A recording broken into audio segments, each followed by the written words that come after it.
अस्सलाम वालेकुम। कल हमने पढ़ा था, क्या पढ़ा था हमने पढ़ा था आपके पेयर्स ऑफ वर्ड्स, है ना। जी सर। पेयर्स ऑफ वर्ड किए थे हमने, जो है वो हमने एक से लेकर किए थे तकरीबन 50 तक। आज हम करेंगे ईडियम्स। ईडियम्स हमारे पास पेपर्स के जो आते हैं सबसे पहले वही करेंगे, ताकि हमें आइडिया हो जाए कि किस तरह के ईडियम्स आ रहे हैं। ये तकरीबन हैं हमारे 2020 से लेकर 2011 तक ईडियम्स हम कर रहे हैं आज इसी लेक्चर में। अगले लेक्चर में हम 2011 से लेकर आगे ऑनवर्ड करेंगे। तो ईडियम्स की सबसे पहले मैंने यहाँ पे ईडियम्स की मीनिंग सिर्फ लिखी हुई है, पर आपने क्या करना है, आपने मीनिंग के साथ साथ याद करने के साथ साथ आपने इसको इस्तेमाल भी करना है। हालांकि इस्तेमाल इसका जो है बहुत ज़रूरी है, पर जो है ना अक्सर कैंडिडेट इस्तेमाल नहीं करते, इसलिए उनके ये ईडियम्स जो है ना भूल जाते हैं अक्सर वो। मतलब कि अब मीनिंग में आपको बताता जाऊँगा, आपने खुद जो है ना कोशिश करना है इसके सेंटेंस बनाने। मैं कोशिश कर रहा हूँ क्योंकि ये वीडियो लंबा ना हो जाए, इसलिए कोशिश करूँगा इसको शार्ट में आपको मीनिंग बताता जाऊँ, बाकी आपको ईडियम जो है ना आपको उसकी सेंटेंस में इस्तेमाल खुद करते जाए। मसलन कि आप देखें नंबर 1 2020 की अगर बात करें तो ब्रेक द आइस, अक्सर ये यूज़ इस्तेमाल होता रहता है, आप न्यूज़ में सुनेंगे। क्या होता है, initiate conversation break the ice. अब मिसाल के अगर आप ले लें कि इजराइल और ईरान के बीच में क्या चल रही है, जंग चल रही है, ठीक है। जंग अगर रुक जाती है, एक दूसरे के साथ उनके नॉर्मल रिलेशन नहीं होते, अगर मिसाल ये मिसाल भी ठीक नहीं है। अब पाकिस्तान और इजराइल की अगर बात देख लें, पाकिस्तान ने कभी भी इजराइल को एक्सेप्ट करने का सोचा भी नहीं है, पर ये अगर ऐसा मौका आ जाए कि पाकिस्तान उनसे बात करने लगे, तो ये क्या होगा, it will be the breaking of the ice between Israel and Pakistan relations, कि ब्रेकिंग ऑफ द आइस हो जाएगा कि भाई उनके जहाँ पाकिस्तान और इंडिया को ले लें आप, तो अब इस वक्त ताल्लुकात हमारे ख़राब हो गए क्योंकि हमने जंग किया, ठीक है। अब ब्रेकिंग ऑफ द आइस क्या होगी, जब हम बात करना शुरू करेंगे, कोई ऐसा इवेंट आएगा, कोई ऐसी बात आएगी, हम ब्रेकिंग ऑफ द आइस हो जाएगी बिटवीन द टू कंट्रीज। इस तरह आप यूज़ कर सकते हैं। निब इन द बड का क्या मतलब है, to put an end to something, किसी चीज़ को ख़त्म करना, शुरू से ही रूट से ही ख़त्म करना। उसमें आप इस तरह के इस्तेमाल जो ना इस तरह का इडियम इस्तेमाल निब इन द बड करते हैं आप, कि कोई प्रॉब्लम है उसको जड़ से उखाड़ के फेंक देना, जड़ से उखाड़ देना, उस मसले को हल करना जड़ से ही। तो निब इन द बड कहते हैं, हम इस्तेमाल करते हैं इस तरह, समझ लें। तो तीसरा के सी आई टू हमने पहले भी इसको शायद पढ़ा था, एग्री करना, किसी के साथ राजी हो जाना, किसी के साथ कम्प्लीटली एग्री करना, तो सी आई टू आई हो जाता है, उसको आई टू आई आप इस्तेमाल करते हैं इडियम को। फॉर गुड क्या होता है, लिविंग समथिंग और समबॉडी परमानेंटली, किसी को छोड़ देना जो है ना फॉर गुड हो जाता है। किसी को छोड़ देना क्या होता है, यहाँ पे हम फॉर गुड इस्तेमाल करते हैं, या किसी चीज़ को छोड़ देना, किसी बंदे को परमानेंटली छोड़ देना, फॉर गुड की मीनिंग है ये। टेम्पर विथ का क्या मतलब होता है, to meddle for purpose of altering. अब अक्सर आपने क्रिकेट में देखा होगा कि क्रिकेटर्स, खास करके जो हार्ड बॉल के cricketers international cricket, tamper with करते हैं, बॉल को कोई नोचते हैं या कोई ना कोई ऐसी चीज़ करते हैं या उसको खराचते हैं, तो टेम्पर विद करते हैं। वो क्या करते हैं, टेम्पर विद करते हैं, जो यहाँ पे टेम्पर विद आप इस्तेमाल कर सकते हैं। स्मॉल आवर्स कौन से होते हैं, the early hours of the morning. जब early hours of the morning को हम स्मॉल आवर्स करते हैं, जब ईरान ने पहला हमला किया था इसराइल पे, तो अर्ली स्मॉल आवर्स में किया था। क्या, initially Iran attacked Israel in small hours. Small hours मतलब कि सुबह के 3-4 बजे के टाइम को हम जो ना इस टाइम को जो डान वाला टाइम है उसको स्मॉल आवर्स, डान से थोड़ा पहले स्मॉल आवर्स में काउंट होता है। इसी तरह हम keep up appearance, to pretend to be all right. Keep up appearance का क्या मतलब है कि आप जो है ये ढोंग करें कि आप सही है। कोई चीज़ हो जाती है, कोई मसला हो जाता है, कोई एक्सीडेंट हो जाता है, कोई मसला कुछ भी हो जाता है, आप क्या कीप अप द अपीयरेंस करते हैं कि भाई नहीं मैं ठीक हूँ, मैं परेशान नहीं हूँ। अक्सर आप दोस्तों को कहते हैं कि भाई परेशान लग रहे, नहीं वो कहते हैं नहीं ऐसी कोई बात है, हालांकि वो परेशान होता है, तो फिर भी कहता है कि नहीं मैं ठीक हूँ, बिल्कुल वहाँ पर एक्सप्रेशन आपका अपना ठीक कर लेता है, तो कीप अप द अपीयरेंस कर देता है। तो prima facie by at first appearance, जब भी आप किसी को एक फर्स्ट अपीयरेंस में देखते हो या कुछ ऐसी चीज़ विटनेस करते हो, सफिशिएंट टू एस्टेब्लिश, अक्सर ये कानून के हवाले से प्राइमा फेशी इस्तेमाल होता है। फर्स्ट अपीयरेंस जो कि आपके मौके वारदात पे कोई इंसिडेंट हो जाता है, कोई क्राइम हो जाता है, तो वहाँ पे फ़ौरन जाते हो तो आप देखते हो कि भाई एक बंदा दूसरे बंदे को मार के भाग रहा है, तो ये प्राइमा फेशी आपको एविडेंस मिल गया, एक बंदा मार के भाग रहा है, वहाँ पे पिस्टल उसका गिर गया, आपको प्राइमा फेशी एविडेंस मिल गया। इस तरह आप यूज़ करते हो उसको। अब 2020 वाले ये थे हमारे इडियम्स। अब 2019 वाले इडियम्स हम देखते हैं क्या कह रहे हैं। Number 1, to cast pearls before swine. To cast pearls before swine, इसकी मीनिंग क्या है? इसकी meaning offer valuable things to people who do not appreciate them. To cast pearls before swine का मतलब है कि भाई आप किसी बंदे को या कोई लोगों को ऐसी कीमती चीज़ें दो पर उनको कदर ना हो, वो अप्रिशिएट ना करें, उनकी कदर ना करें। आप जो कीमती चीज़ें दे रहे हो उनकी मतलब ये कहते हैं ना कि आप कीमती चीज़ें भी उन बंदों को जो जिन बंदों को एहसास हो, कदर हो उन चीज़ों की, समझ रहे? तो ये बात होती है कि आप हर चीज़ जो है ना हर बंदे को दें तो उसको कदर नहीं रहेगी। To step in to one's shoes, step in to one's shoes क्या होता है? To take over a job or some role from somebody, किसी और बंदे की जॉब या किरदार को हासिल करना, या उसके किरदार में आ जाना। तो क्या होता है, वो क्या हो जाता है? आप इस कौन सा इस्तेमाल करते हो?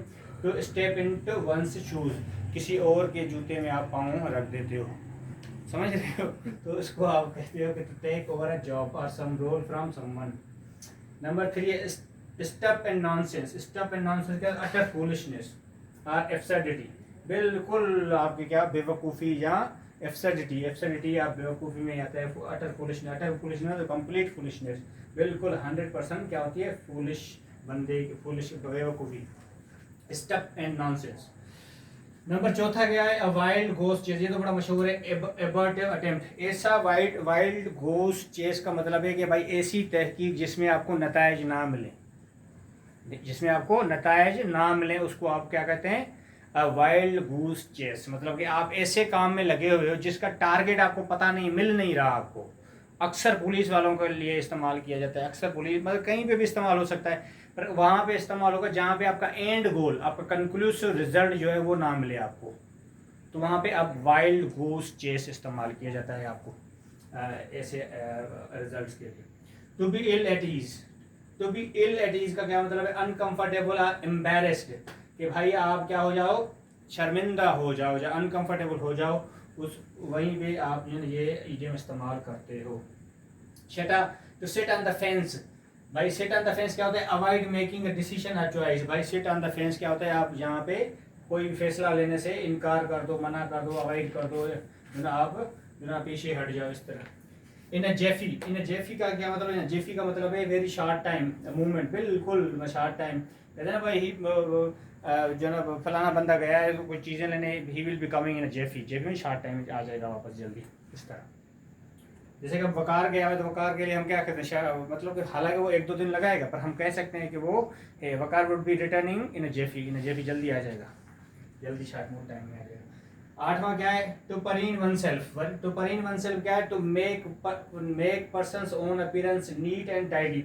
भाई देखो, टू परीन वन सेल्फ होता है कि एक बंदे की अपनी जो आउटलुक है ना वो क्या हो जाए? बिल्कुल क्लीन साफ हो, उसको हम टू परीन वन सेल्फ कहते हैं, कि बिल्कुल एक बंदा डिसेंट लगे और उसकी जो ना पर्सनालिटी एक नुमाया हो, नीटी हो, तो हम उसको परीन वन सेल्फ यहाँ पे इस्तेमाल करते हैं। 2018 के अगर देखें हम इडियम्स, नंबर 1 क्या है? Show and tell. Show and tell की क्या मीनिंग है? अ पब्लिक प्रेजेंटेशन और डिस्प्ले, शो एंड टेल, ठीक है।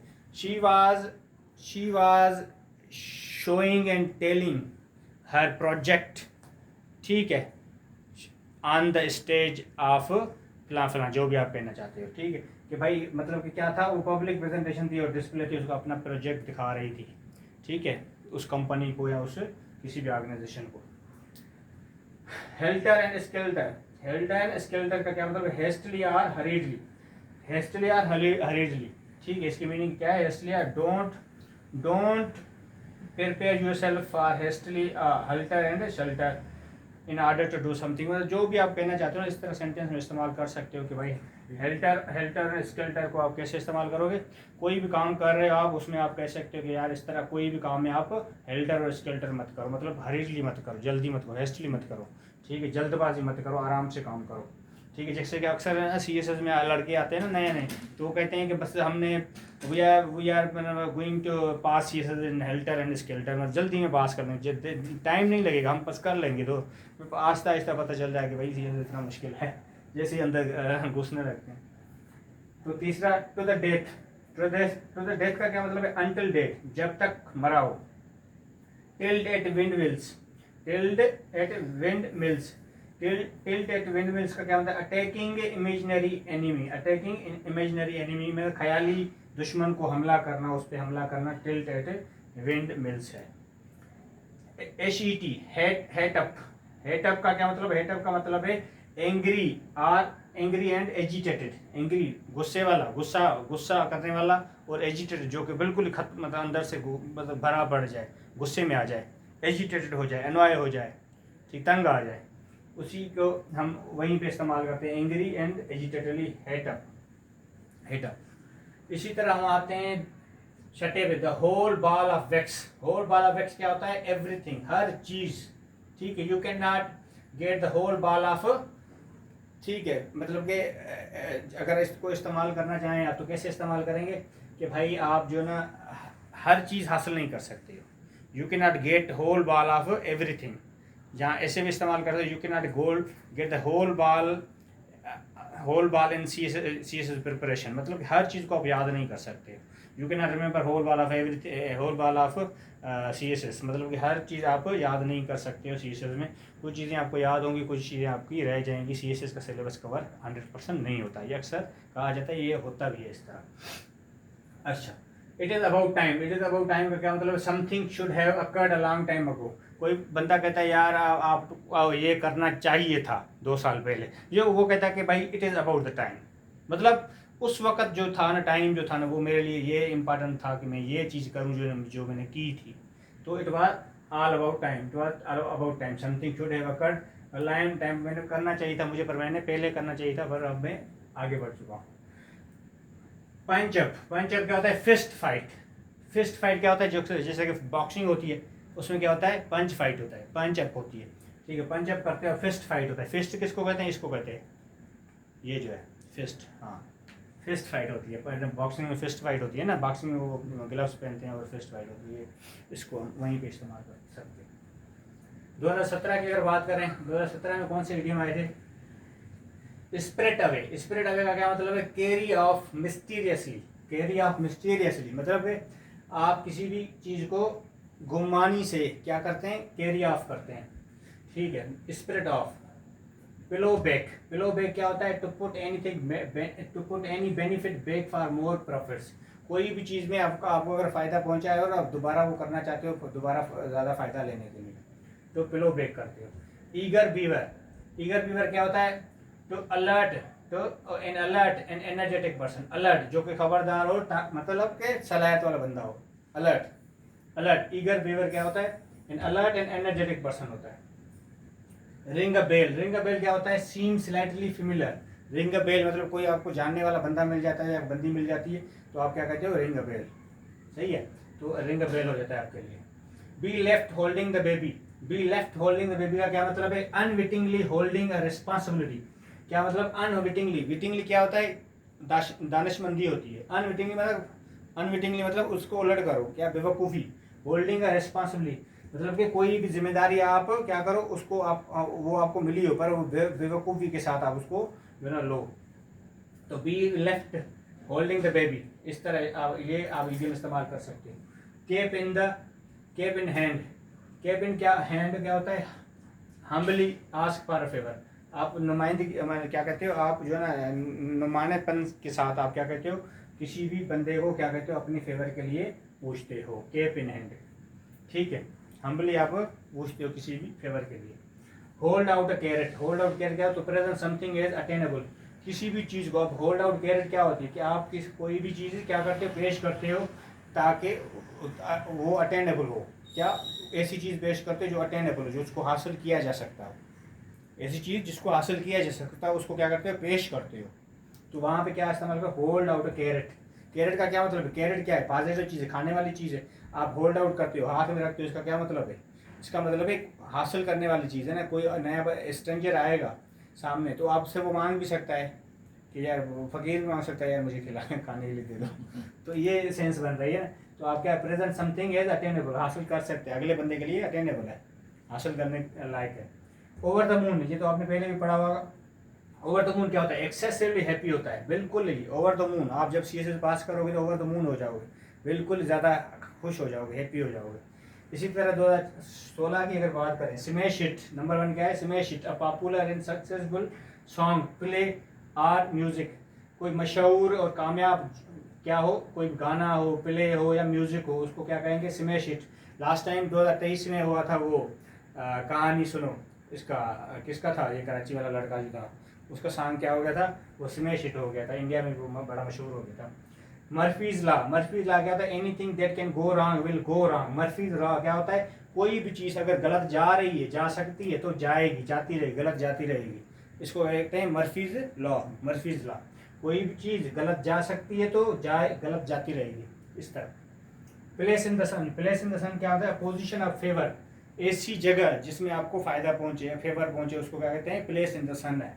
आपको प्लेस इन द सन है, फेवर, आप पोजीशन ऑफ फेवर में आप बैठे हुए हो, ऐसी जगह पे बैठे हो जहाँ पे आपको फायदा पहुंच रहा है, ठीक है।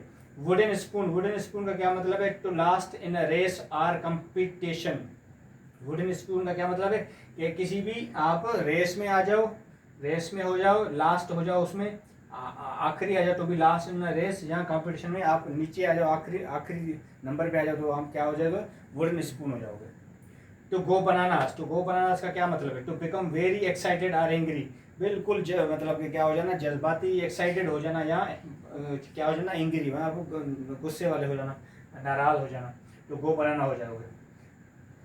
beard the lion in his den, क्या मतलब, challenge someone on their own ground। okay, beard the lion in his den, मतलब कि मतलब कि ये कहने का मतलब है, अगर इसकी लफ्जी माना लें तो शेर को चैलेंज करो, शेर के जंगल में जाकर, उसके घर में जाकर, तो वो तो खा ही जाएगा ना।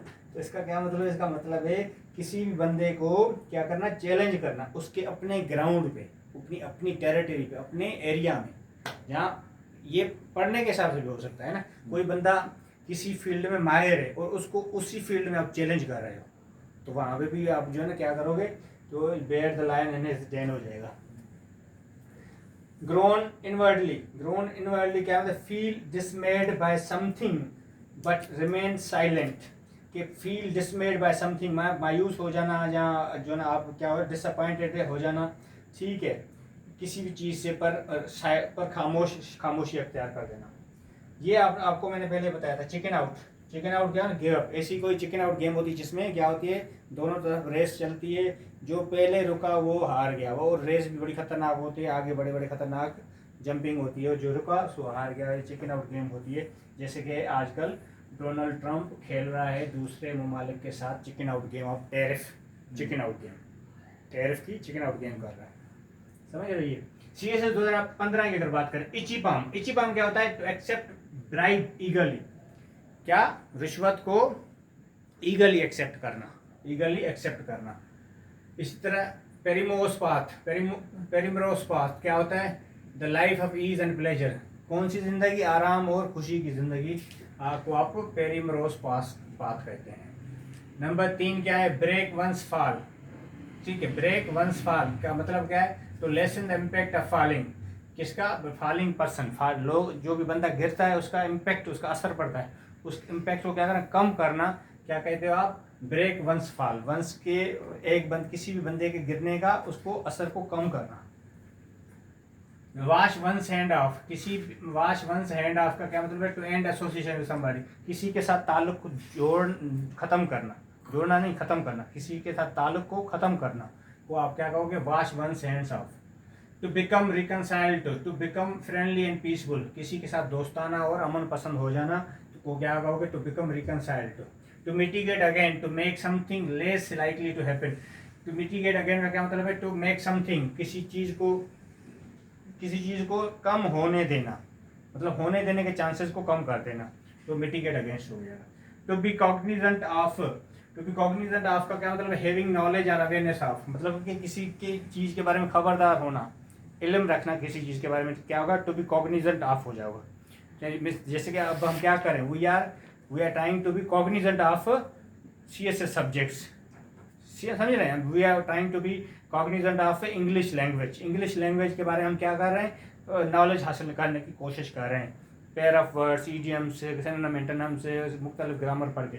इसी तरह wages of sin, wages of sin का क्या मतलब है, वेजेस ऑफ सिन का मतलब रिजल्ट ऑफ इविल डूइंग, कोई भी आप गलत काम करते हो तो वेजेस ऑफ सिन हो जाता है, क्या हो जाता है, नतीजा मिलता है आपको, क्या मिलता है नतीजा, जो आप गलत करते हो, रिजल्ट ऑफ इविल डूइंग, कोई गलत करते हो उसका नतीजा मिलता है आपको, वेजेस ऑफ इविल हो जाता है।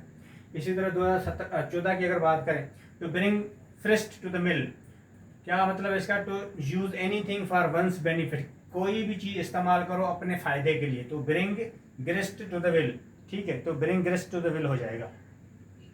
इसी तरह नंबर 2 पे आते हैं, to keep one's fingers crossed, क्या मतलब इसका? टू वेट एक्सपेक्टेंटली, किसी का इंतजार करना उम्मीद के साथ, किसी के साथ इंतजार करना उम्मीद के साथ, आप क्या कहते हो? तो किसी का इंतजार करना उम्मीद के साथ आप कहते हो भाई, किधर गया?